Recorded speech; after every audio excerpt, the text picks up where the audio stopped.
और सब गाइस कैसे हैं आप सब लोग ठीक हैं। यार सबसे पहले तो थैंक यू सो मच कि आप लोग मेरी वीडियोस को इतना देख रहे हैं और thank you for all the comments, आप मुझसे सवाल भी पूछ रहे हैं। लेकिन यार एक रिक्वेस्ट है आप सबसे कि मेरी 98% व्यूवरशिप जो है वो मेरी वीडियोस तो देख रही है लेकिन वो मुझे सब्सक्राइब नहीं कर रहे हैं, क्योंकि आपके एक सब्सक्राइब बटन दबाने से आपको तो कुछ नहीं जाएगा लेकिन मुझे ग्रो होने में बहुत मदद मिलेगी। So please keep watching videos को लाइक करें और चैनल को ज़रूर सब्सक्राइब करें। तो जनाब अस्सलाम वालेकुम, अपडेट 5 के अंदर आपको खुशामदीद कहते हैं। तो मैंने कल 24 किलो गैस डलवाई थी जिस पे तकरीबन 21 किलोमीटर्स मैंने गैस भी ड्राइव किया और आज इंशाल्लाह एक नए सफ़र की तरफ निकल रहे हैं। तो तकरीबन 300 किलोमीटर्स का ये सफ़र होगा और इसके अंदर मिक्स ड्राइव रहेगी, सड़क ख़राब भी होगी, हाईवे की स्पीड्स भी होगी और एंड पे मोटरवे का ट्रैवल भी होगा। तो ये ज़रूर पता चल जाएगा कि क्या फ्यूल माइलेज मिलती है पूरे टैंक के अंदर। तो चलें जनाब इंशाल्लाह सफ़र शुरू करते हैं।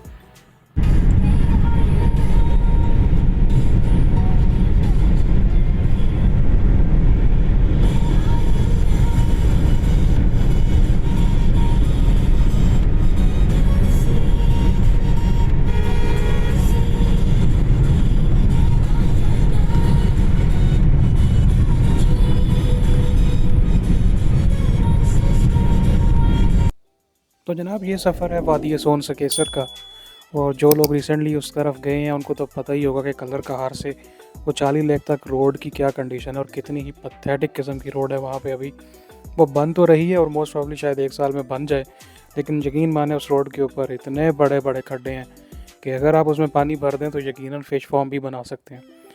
एनीवेज़ ये रास्ता है भेरा से खुशाब की तरफ जाता है और जोराबाद से गुज़रता है।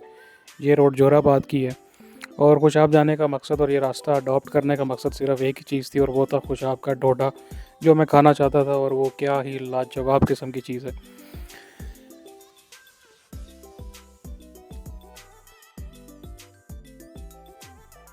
तो इस रास्ते में आपको तकरीबन हर तरह की चीज़ मिलेगी। आपको कारपेट रोड भी मिलेंगे, शहर भी मिलेंगे, गांव भी मिलेंगे और तकरीबन हर तरह की रोड आपको फेस करना पड़ेगी।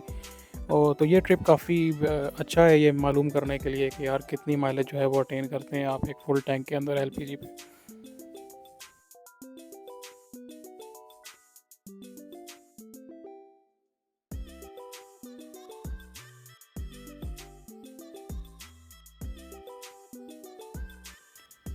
ये है जनाब अनवर डोडा हाउस, जहाँ से बेहतरीन किस्म का डोडा मिलता है और यकीन माने इस जैसा डोडा आपको पूरे पाकिस्तान में नहीं मिलेगा।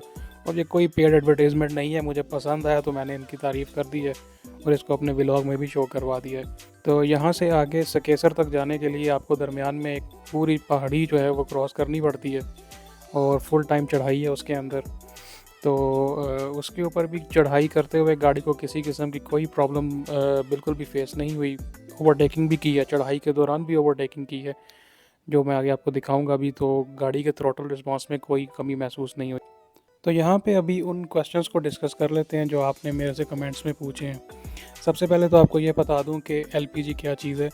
LPG basically liquefied petroleum gas है और इसकी कंपोजिशन मोस्टली प्रोपेन या ब्यूटेन होती है और ये वही गैस है जिससे आप घरों में चूल्हे चलाते हैं। एलपीजी यूरोप में और टर्की में बहुत ज़्यादा मशहूर है ऑटो सेक्टर के अंदर। वहाँ पे मेजॉरिटी ऑफ कार्स एलपीजी पे चलती हैं और हमारे हमसाया मुल्क इंडिया के अंदर भी बहुत ज़्यादा कार्स ऐसी हैं जो एलपीजी पे चल रही थी और अब उन्हें गवर्नमेंट की तरफ से आहिस्ता आहिस्ता कन्वर्ट किया जा रहा है टुवर्ड्स सीएनजी।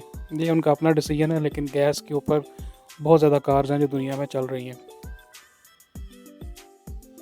सबसे ज़्यादा पूछे जाने वाला क्वेश्चन ये है कि क्या एलपीजी पेट्रोल से बेहतर है और इसकी गैस के ऊपर जो है वो गाड़ी की माइलेज क्या आती है। तो इसमें यह बताता चलूँ कि एलपीजी की ऑक्टेन रेटिंग जो है वो 110 के करीब होती है और पेट्रोल की ऑक्टेन रेटिंग जो है वो 87 से 89 होती है और जो हाई ऑक्टेन पेट्रोल आप डलवाते हैं वो तकरीबन 92-93 ऑक्टेन रेटिंग के ऊपर होता है। तो जितनी ज़्यादा ऑक्टेन रेटिंग किसी फ्यूल की होती है उतनी स्टेबल कंबशन होती है और उतनी ही नॉकिंग इंजन के अंदर नहीं होती। तो एलपीजी के ऊपर गाड़ी बहुत स्मूथ चल रही होती है और किसी किस्म की कोई वाइब्रेशन नहीं होती अगर आपकी किट की सेटिंग्स ओके हैं। और इसके बाद सेकंड क्वेश्चन ये होता है कि क्या एलपीजी पे माइलेज बेहतर होती है। तो अगर तो आप पर लीटर कंपैरिजन करें, लीटर टू लीटर करें पेट्रोल के साथ, तो एलपीजी लो डेंस फ्यूल है। दैट मीन्स कि इसकी एनर्जी डेंसिटी उतनी नहीं है जितनी पेट्रोल की होती है। तो फॉर एग्जांपल अगर एक कार आपको पेट्रोल के ऊपर 13 kmpl दे रही है, तो वही कार आपको एलपीजी के ऊपर 8 या 9 किलोमीटर पर लीटर देगी। लेकिन फ़ायदा हमें ये होता है कि एलपीजी सेल आउट आजकल या पहले से भी केजीज़ के अंदर हो रही है। तो 1 केजी के अंदर तकरीबन 2 लीटर होते हैं। तो जो कार आपको 9 kmpl दे रही है वो आपको पर केजी में तकरीबन 18 से 19 किलोमीटर पर लीटर देगी।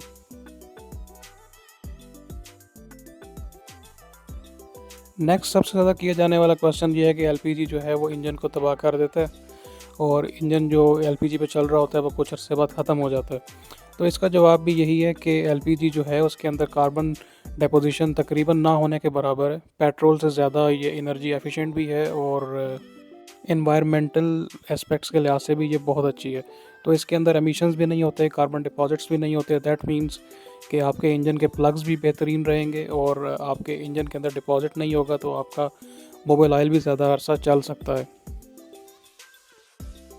और इस सिलसिले में आप अपने हमसाया मुल्क इंडिया के जो व्लॉग्स हैं उनसे रहनुमाई भी ले सकते हैं, क्योंकि वहाँ पे भी उन्होंने अपने एक्सपीरियंसेस शेयर किए हुए हैं और वहाँ पे कई कई लाख किलोमीटर चली हुई एलपीजी के ऊपर गाड़ियाँ मौजूद हैं जिनके उन्होंने एक्सपीरियंसेस और ऑनर रिव्यूज़ शेयर किए हुए हैं। नेक्स्ट क्वेश्चन ये बहुत पूछा जाता है कि एलपीजी बहुत ही ख़तरनाक है और इसका सिलेंडर जो है वो फट जाता है। तो सबसे पहली बात तो ये है कि जो सिलेंडर्स डिज़ाइन हुए हुए हैं सीएनजी के लिए, आप वो वाला सिलेंडर यूज़ करें। डोमेस्टिक सिलेंडर्स आप गाड़ी में रख के यूज़ नहीं कर सकते।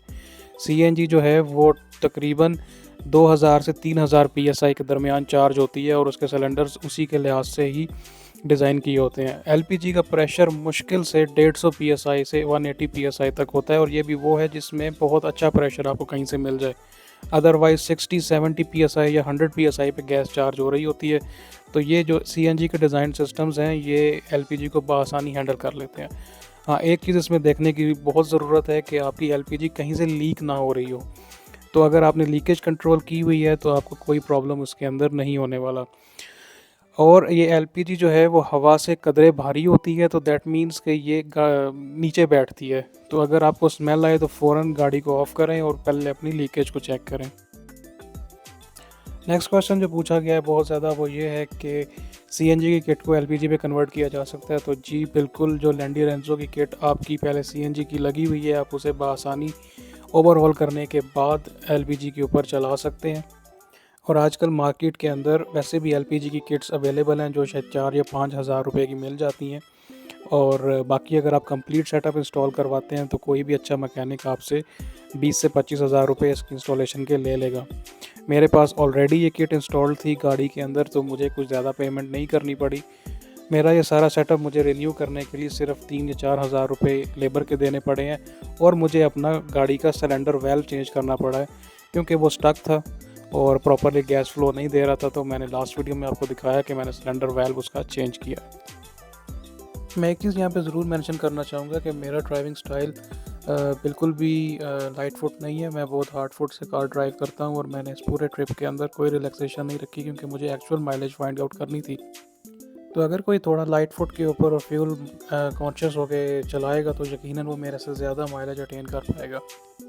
तो जनाब 350 किलोमीटर्स जो है वो इस दफ़ा एलपीजी पे ट्रैवल किया है और सर्विस करवाने के बाद ये अब तक का मेरा एलपीजी का सबसे बेस्ट सफ़र रहा है। क्योंकि गाड़ी में कोई प्रॉब्लम नहीं आई, किसी किस्म का भी कोई इशू गाड़ी ने नहीं किया, पिक ठीक रही है। मैंने इसमें पहाड़ियाँ भी चढ़ी हैं। स्टार्ट स्टॉप की सिचुएशन बहुत ज़्यादा रही है, रोड बहुत ज़्यादा ख़राब रहा है, लेकिन इसके अंदर जो है ना इस दफ़ा फुल मज़ा आया एलपीजी के ऊपर। और अभी भी गैस मौजूद है तो आई डोंट नो फर्दर कितना और चलती है। जब ख़त्म होगी तो फिर मैं अपडेट आपको कर दूँगा। बात मुझे क्वेश्चन में किसी ने पूछा था कि आपका ऑडोमीटर क्या शो करा रहा होता है एलपीजी के ऊपर, तो ये उस पूरे ट्रिप की माइलेज रही है 18.2 ऑटो शो करा रहा है। और जी तो जनाब 415 के ऊपर आगे जो है वो बस अब इसकी बस हो गई है। देखें पता नहीं ये कैसे लास्ट पॉइंट शो कर रहा है, पहले तो कभी इसने नहीं किया। अब बस गाड़ी फुल ऑन झटका मार के जो है वो बस बंद होने के नज़दीक पहुंच गई है। एंड अगर मैं जैसे एक्सीलेटर अब यहाँ पे छोड़ूंगा इट विल स्विच ऑफ। तो इसको साइड पे लगाते हैं और वॉच दिस।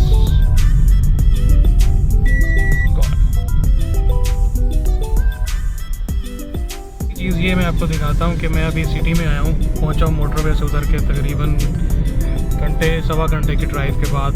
तो मैंने दोबारा एलपीजी ऑन की है